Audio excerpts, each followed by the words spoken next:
landasan dari sebuah agama itu kan apanya? Kalau sudah nggak ada nabinya, berarti yang dipegang oleh orang beragama itu apanya? Sebagai hukum, aturan, perintah, itu apa? Kitabnya kan. Nah, orang Kristen itu kan punya kitab yang namanya Bible. Di dalam Bible itu ada ayat-ayat yang tidak otentik atau tidak asli.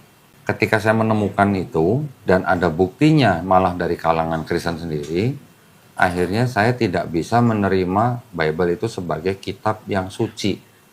Ya, jadi artinya dalam Bible itu sudah ada campur tangan manusia.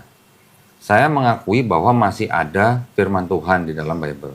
Ya, karena ada kesamaan dengan apa yang sekarang saya ikuti, yaitu agama Islam.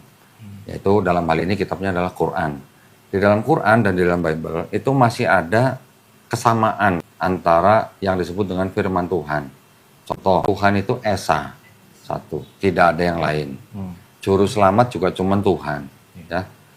Namanya juga kalau kita pelajari dari sisi linguistiknya, ternyata ada kesamaan. Nama Tuhan yang Esa itu adalah, kalau di Bible itu Allah atau kita sebut Allah.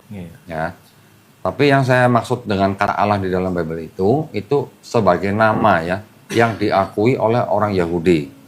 Ya, jadi Kristen itu timbulnya dari orang Yahudi. Yang menciptakan Kristen adalah orang-orang Yahudi. Ya, Paulus kan juga orang Yahudi. Bapaknya seorang Yahudi atau bangsa Israel, suku Benyamin. Ibunya dari Yunani, Tarsus. Gitu. Ada kesamaan nama Tuhan menurut orang Yahudi. Mereka menyamakan dengan sebutan Eloh atau Elohim. Ya, kita sebut Allah. Eloh dengan Allah itu sebenarnya sama. Ada yang nyebut Adonai. Kalau Adonai itu kata ganti untuk menyebut yang disebut dengan Yod-He-Vav-He. Pernah dengar? Iya, Yahweh. Orang Kristen nyebutnya Yahweh. Iya. Orang Yahudi nggak mau sebut Yahweh. Yahudi tidak berani menyebut itu dengan Yahweh, Yehova, Yehowa. Mereka nggak berani.